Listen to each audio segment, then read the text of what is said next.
Hi ළමයි. අද දවසේ පාඩම තමයි ලෙක්සියෝන 2 lesson number 2. මම අද කරන්න යන්නේ ඔයා කොහෙන්ද ආවේ කියලා අහන්න. එතකොට ඒක අහන්නේ කොහොමද? Did always say. Did always say. Where are you from? ඔයා කොහෙන්ද ආවේ? එතකොට කවුරු හරි මහවම අපි කියන්නේ io sono di ඒකට අපි එකතු කරනවා අපි ඉන්න සිටි එක. සිටි එකට කියන්නේ චිත්තා කියලා.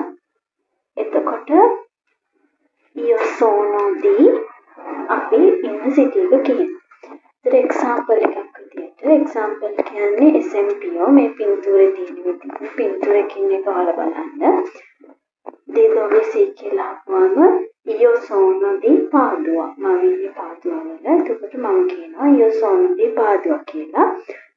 තව එක්කෙනෙක්ට කියන්න පුළුවන් io sono di Verona, io sono di Firenze, io sono di Venezia ඒ වගේ කියන්න පුළුවන්. ඊට පස්සේ තව විදිහකින් අපිට අහන්න පුළුවන් ඔයා කොහෙන්ද ආවේ කියලා. එතකොට දෙදොවිසි කියලා වුවම sono කියන එකට එකතු වෙනවා nazionalità කියන එක. nazionalità කියන්නේ nationality කියන එක. එතකොට දෙදොවිසි කියලා වුවම sono කියන අපේ nationality එක අපි කියනවා. දැන් ඒකට SMPO තියෙනවා. ඒකේ පොඩි වෙනසක් තියෙනවා.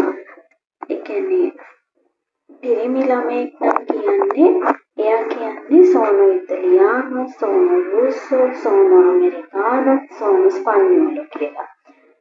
එතකොට එහෙම වෙන්නේ ඒක හැම වචනෙම O වලින් ඉවර වෙන්නේ එයා male හින්දා boy කෙනෙක් හින්දා. ඒකට ඉතාලියෙන් කියන්නේ maschile කියලා. එතකොට girl කෙනෙක් නම් sono italiana, sono russa, sono americana, sono spagnola කියලා ඒ වලින් තමයි ඉවර වෙන්නේ. එයා girl කෙනෙක් හින්දා. කියන්නේ female, feminile, maschile, feminile. ආයේ පින්තූර ටික මම ඔයාලට පෙන්නන්නම්. දෙදොවිසි කියලා හපුවම අපි ඉන්න සිටි එක කියන්නේ io sono di Padua. සිටි වලට කියන්නේ චිත්තා කියලා. එක්සැම්පල් තමයි පින්තූරේ තියෙන්නේ. ඊට පස්සේ තව විදිහක් another way කියන්නේ on altro modo කියන එකට දෙදොවිසි කියලා හපුවම sono nazionalità කියලා එනවා. කියන්නේ I am කියලා පටන්ගෙන අපේ nationality එක කියනවා. එතකොට මේ ඔය දාලා තියෙන පින්තූරේ විදිහට පිරිමි කෙනෙක් නම් මේ විදිහට කියනවා, ගැහණු කෙනෙක් නම් මේ විදිහට කියනවා.